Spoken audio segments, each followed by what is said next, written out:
This video is brought to you by Zarrakan Productions, an umbrella group composed of over 10 shows and an archive of over 5,000 videos covering a wide variety of topics.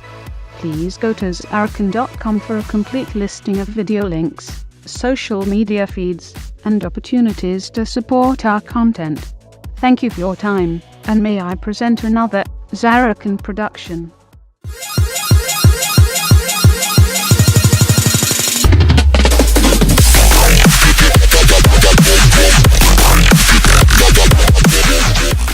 Welcome to Virtual World Traveler. I am your camera cat showing you some of the amazing places I have seen.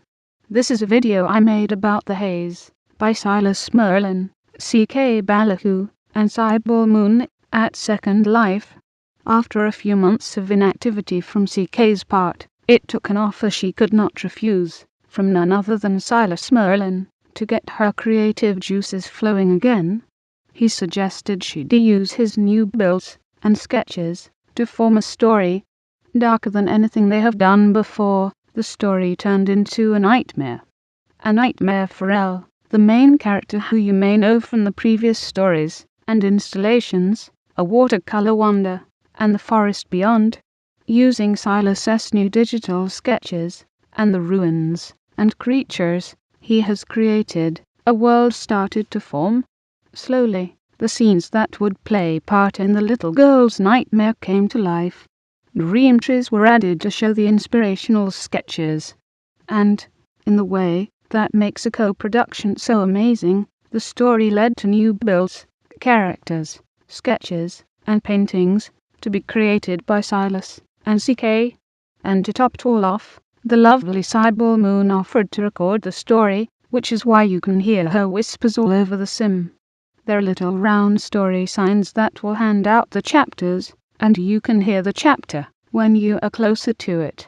Please join me as I explore the Haze. The little girl was tossing and turning in her sleep. Soft moans and murmurs could be heard from under the covers. She was dreaming for certain, but something seemed different. There was sweat on the girl's forehead, and her face wasn't peaceful as usual. What was she dreaming of? Ellie was standing on a rocky ground staring at a scarecrow. The loosely hanging clothing was flapping from the harsh and cold wind that was blowing. She shivered and wrapped her arms around herself, rubbing to get warm. The scarecrow looked very creepy, almost like a skeleton. With undulating thin fingers that moved in the wind, it seemed to be waving or pointing ahead. Curious as she was, she started walking into that direction, even though a shudder moved through her as she passed the scarecrow.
A strange, dark and barren landscape opened up to her. The howling wind deafened her. Slowly she moved forward, walking toward what seemed to be a house. It was hard to see in the distance. There seemed to be a fog hanging over the land, even though the wind should have cleared the air. The house was abandoned. Some overturned furniture was left, and nature had found its way inside. Not that the plants were lush and green and nice. They had a sickening color to them. It made Ellie sad to look at them. She moved further into the abandoned village and saw a figure at one of the ruined buildings. "Hello, I'm Ellie. Who are you?" she called out as she waved, happily moving toward it. "Go away!" A grumpy, growling voice greeted her. She halted instantly and looked at the gnome, for that was what it was. "Excuse me?" she asked, confusion clear on her face. "Go away! Move along! Make yourself scarce and be quick about it!" The gnome beckoned her forward. "But I wanted to ask you," she started before getting interrupted. "I don't answer questions. Leave me alone. Don't make me get my spike." The look on the gnome's face changed from mere grumpy to menacing. Ellie sighed, hung her head and nodded, biting her lip. "All right," she mumbled softly, walking past the gnome further into the strange landscape. She felt sad that the first sign of life had been such a disappointment. Curious as she was, she started walking into that direction. She noticed a statue further away and walked up to have a closer look. It was a statue of a small, thin boy who seemed to be looking in the distance, waiting for something or someone to arrive. Ellie sighed. So many questions. Who was the boy? What had happened to the people in the village? Why was the gnome so mean to her? She looked around, hoping to find somebody who might help her, as they always had done in her dreams. Ellie was standing on a rock.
She was running, heart beating heavily in her chest. Looking behind her, she saw a winged creature flapping as it flew after her, and an ugly-looking creature that looked like a strange dog barking and running below it. They were chasing her, screaming at her in a language that made no sense. She didn't know why, just that the ruin behind them and these creatures scared her so much, she was shivering and running for her life. It seemed they were gaining up on her. She cried out for help and tried to run even faster.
Suddenly she was somewhere else. The wind howled over a plain and sand danced over the ground. At first she thought she was looking at piles of rocks scattered around the plain, but with another shudder that chilled her to the bone, she realized she was looking at dead creatures. They looked like figures from a movie she once sneaked a peek of, watching through a slightly open door when her parents were watching TV and when she should have been asleep in bed. Trolls or demons, that kind of thing. They seemed to be made of stone. Someone was watching the plane like her. She hid behind the pile of rock that seemed to be the only bump not made out of bodies and took a cautious peek, afraid of being chased off again. The creature looked like a warrior. She couldn't tell if he was alive or not. His features had a skeletal look on them, and he didn't seem to move. He had a strange-looking weapon in his hand, bits of which were fluttering in the wind. So were his clothes. She clasped her hand in front of her mouth to stifle a scream when the head moved slowly to turn and look straight at her. She was frozen and couldn't have moved had she wanted to. Panic took hold of her, and her breathing got heavy, her heart beating out of her chest by now. Staring back at the warrior, unable to help herself, she swallowed hard and waited. The creature seemed to be staring at her for ages. Then it slowly moved back, and he was overlooking the plain once more. She thought she saw his shoulders move as if he had just sighed deeply, but she could have just imagined it. After a while, she felt confident to move again, the warrior being as still as before. The loosely hanging clothing was flapping from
She was on a ridge, trying to keep her balance, walking slowly to the other side of a large ravine. When she reached the other side, she saw another ruined building. Still the curious child, she decided to check it out. She climbed on top of the rubble until she reached the roof. She turned around to take a look at her surroundings when she felt something pushing at her back, and before she knew it, she fell down a hole. Scrambling to her feet, surprisingly not bleeding or feeling any pain from her tumble, she started to climb up again, only to stop and stare as a creature came into sight, staring at her from the edge of the hole. Big eyes on sticks were looking at her. The creature reminded her of the watchers she encountered in her dream once. They had been colorful and bright, though, and helpful. This one looked like the creatures from her cousin's space comics, and there was nothing helpful or bright about it. "Gurgle!" it screamed, hopping excitedly. "Gurgle!" Then moved the eyes down to stare at her, the big mouth snarling at her. "Gurgutsacha!" It seemed to be a warning, a threat.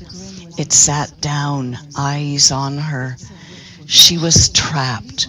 It was clear she'd get hurt if she tried to move past the creature. She moved back down again and shivered once more. It was pitch black, and she couldn't see anything at all. Who knew what was down there with her in the shadows?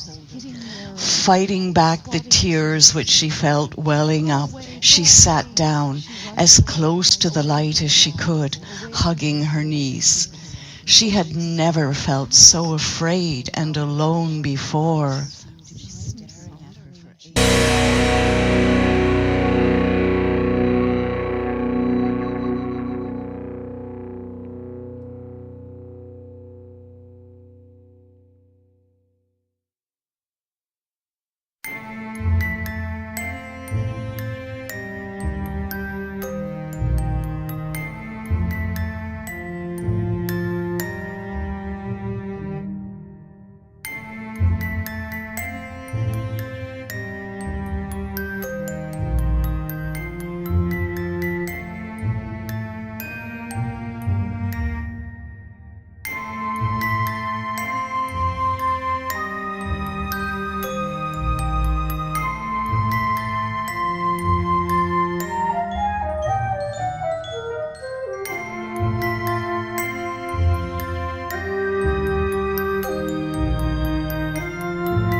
when she opened her eyes again, the chill hadn't left her. Her environment had, however. She found herself wandering around in a dark forest. Strange creatures were lurking among the trees, and their screeches and growls made her teeth chitter. She saw some flowers which looked pretty, but when she got up close, they were just as scary as everything else. Little skulls were staring at her. She felt eyes on her from just about every corner. A creature with very thin little skulls were staring at her. She felt eyes on her from just about every corner. A creature with very thin legs backing away slowly. Something tugged on her hair. Looking up, she saw a huge rat standing on its hind legs. It was like a creature she had seen in a cartoon movie once. It held a doll in its hand and was wrapping the strands of hair it pulled off of her head around the doll. Then it looked up at her and opened its mouth wide, showing its sharp teeth. The screeching sound that came out of it was similar to fingernails on a chalkboard. The rat was laughing as it took a pin and pushed it into the doll. Instantly, she felt a very sharp sting in her arm. Ouch! Rubbing her arm, she stared around her, wondering what happened. The snarling creature was still there, but kept its distance from the rat. Doll and then back at the rat. The grin was even scarier than the pain she felt. "Go away! Leave me alone! What did I do to you?" she cried out, tears now streaming down her face. Suddenly she remembered the gnome she had met before, her own words sounding so familiar as he had said something similar. She started to move her arms, hitting the air around her, swatting at things that weren't there. "Go away! Go away!" She rushed away, away from the rat, away from the thin-legged creature, away from the creepy flowers, out of the dark forest. She was running, and there was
She was on a narrow bridge crossing another deep ravine. On the other side, she climbed up a hill and saw another ruined building. Hoping she might be safe there, she stepped inside. Tripping over something in the dark, she stumbled further into the room. A flickering light seemed to be coming from upstairs. Thinking there might be a warm fire there, she slowly walked up, looking back every now and then, just in case the creatures had followed her. When she got upstairs, there was nothing that even remotely looked comfortable. Just a hole in the ground where the light seemed to be coming from. Peering over the edge, she saw a figure, barely visible. A wavering figure of what? A robed person. Was it a priest? A monk? Or perhaps just a hermit? It was a ghost. That much she knew for sure. It looked up at her briefly, a soft smile on his face. Then he seemed to forget all about her again. Sighing softly, realizing she'd not get any conversation or friendliness from a ghost, she moved back down the stairs again. When she came down again, she saw people gathering. A group of robed men were moving down from the stairs of the roof, huddling before the pillars, curiously watching her. Even though there was a group, she didn't get any of the menacing sensations she had experienced with all the other creatures she had encountered. Their demeanor was friendly. They bowed their heads reverently toward her. Communicating amongst themselves, through wordless conversation, they seemed to reach a conclusion. One of the men had a robe draped over his arms. He walked up to her, head bowing, arms reaching out to hand her the robe. Not having been warm since she arrived, she didn't even think of it and just accepted the robe, wrapping it around her as quick as she could. It fit her perfectly. Suddenly she remembered the ghost in the hole. Hoping these people were more helpful than the rest, she looked at the one who handed her the robe. "I'm Ellie. I think I'm lost. Can you tell me where I am? And who is the man in the hole upstairs?" Feeling a bit more comfortable as she was finally warming up a bit. Her question seemed to agitate the friendly men, and they gestured between themselves again. Most of them were shaking their heads vigorously. Then one of them, who looked much older than the others, moved towards her and touched her arm gently. He pointed upstairs and shook his head again. Then he pointed outside. All the other men looked at the spot he was pointing at. It was a tower on top of a steep, high mountain. They all pointed towards it, and the older man gently nudged her to move outside again. Ellie wasn't sure what they meant, but as they had been the friendliest so far, she figured the tower was her way out of here. She thanked them all for the directions and the robe, and forgot about her other questions, eager to get home.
She was walking around in a castle, continuously walking up and down stairs, through doorways, trying to find her way out. Each time she thought she had found it, and then there was a wall where a door should be, stairs going nowhere. It felt like a maze, a labyrinth she remembered from a movie. Frustrated, she called out for help, but there was not a sound. Only the wind blowing through all the openings seemed to be howling at her. Out of one of the windows, she saw the high mountain and the tower on top. "That's where I need to go," she called out in frustration. "I want to go home. Let me go home." She banged on the walls of the castle, stormed up and down stairs again. Then, taking a moment to catch her breath in one of the rooms, she saw a crest hanging on the wall. She stared at it angrily, thinking it was the crest of whomever had lived here. Blaming whoever they were, she picked up a rock and aimed to hit the shield. "Stupid people!" she called out as she threw.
And then she was at the foot of the high mountain, desperately trying to find a way up.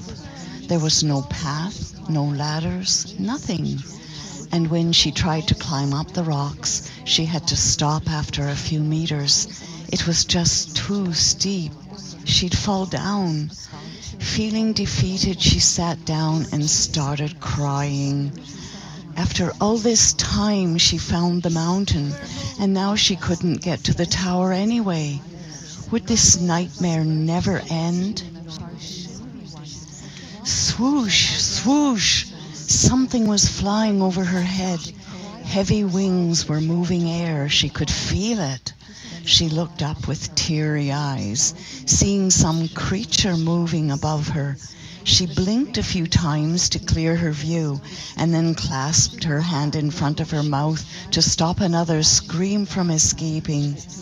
There was a dragon flying there. She scrambled up and looked around for a place to hide. The dragon looked at her as it circled above. Expecting it to torture with fire breath, she cringed, unable to find somewhere to shield herself. She closed her eyes and waited for the inevitable, and waited and waited. The sound of flapping wings had stopped. With her heart beating heavily, she slowly opened her eyes and looked straight into the huge dragon's face. It tilted its head as it looked at her curiously, nostrils vibrating, tongue licking the air. It had huge, sharp teeth, but its eyes were friendly. The dragon lowered its head and gently nudged her side. Hesitantly, she reached out to touch its nose. It was warm and softer than she'd imagined. The dragon nudged her again. Then it lay down on the ground, looking at her and then turning its head around. Did it want her to climb on the back? Ellie was unsure. As the dragon nodded at unspoken thoughts, she gave it a thin smile and climbed on between the spicy pieces on its back, holding on to the one right in front of her. Legs tightly against the dragon's sides. It was going to fly, wasn't it? It was going to... Oh, and they were off. The dragon flew off with heavy beating of wings and a growling sound that seemed to vibrate across the land. It took her for a ride all over the places she had roamed around in, until they reached the tower. It landed on a wall and made sure she'd slide down the right way. She fell on the ground and with shaky limbs held on to the wall, trying to get up again. "Hello, little girl." She looked up in surprise. Someone was actually speaking to her, and nicely too. She saw a boy standing on the wall, caressing a little dragon that was perched on his arm.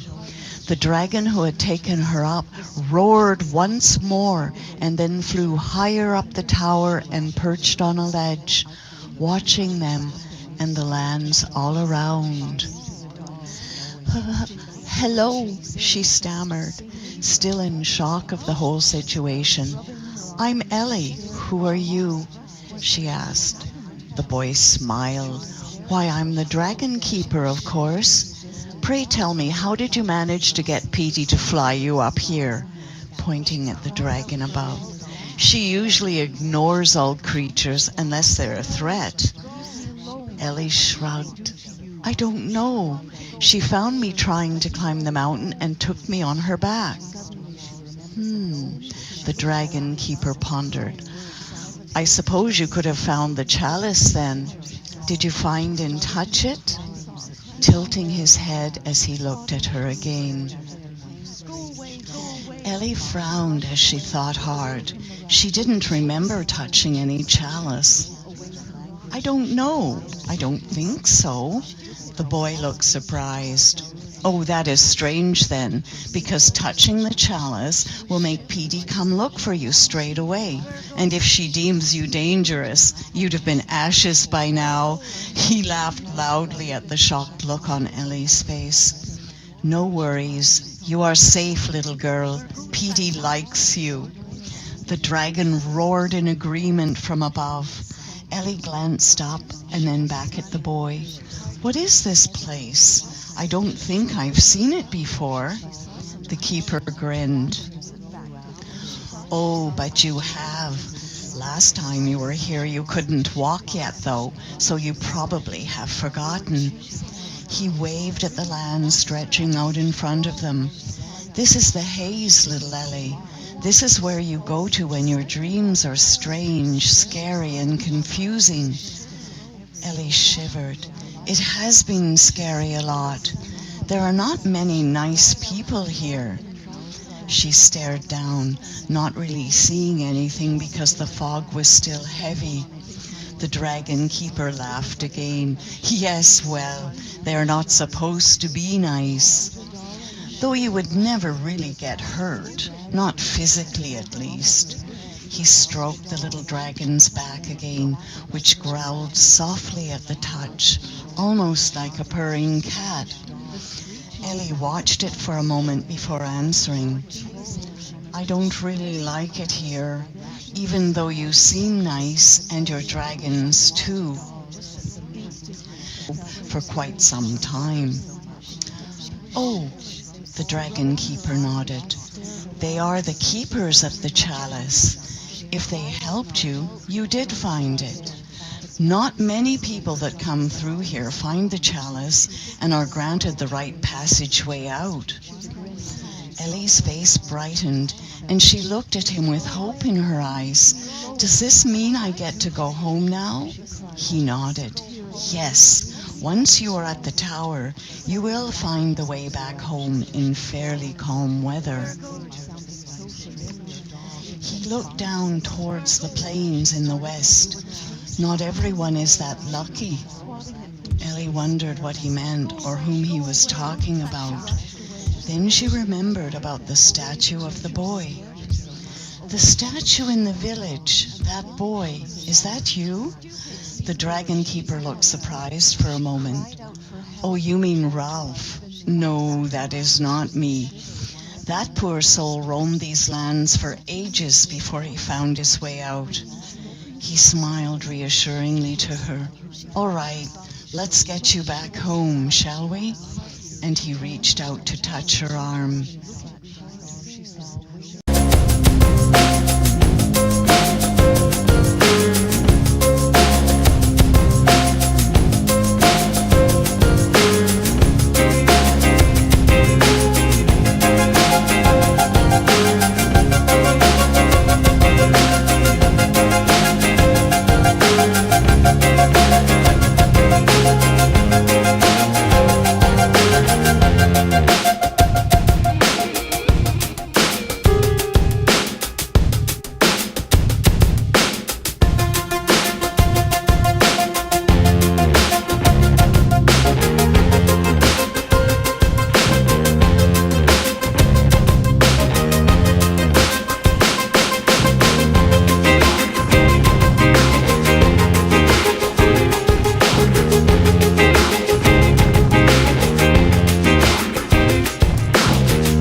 She was passing through a gate, and then another one, and then there were colors, such lovely colors everywhere, such a relief after all the darkness and barren lands. She smelled the flowers, touched the trees, and finally got a smile back on her face. Glancing behind her, she could still see the haze through the gates, but blurry and non-threatening.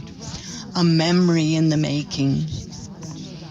Ellie, wake up, sweetie. Her mother was stroking her arm gently as she woke up, warm and safely tucked under her duvet. Hi, little one. Are you awake now? We woke up and heard you scream. Did you have a bad dream? Ellie sighed softly and nodded. Yes, Mummy, it was horrible. There was, and then she tried to think, but it all became blurry and blurrier with each second. There were dragons, she remembered, but all of the rest were now only memories of emotions and sensations. I was scared, so scared, and alone, and cold. She shivered a little and let her mum hug her tightly. So safe and warm and protected. Well, it's all over now, her mother kissed her on the forehead. Back to sleep now, darling. It's the middle of the night, you know. Ellie nodded and hugged her duvet around her. She'd not go back to the haze that night, but the fear she had experienced stayed with her at the back of her mind from then on. And before our little girl would be all grown up, she'd see more of the haze than she would have cared for.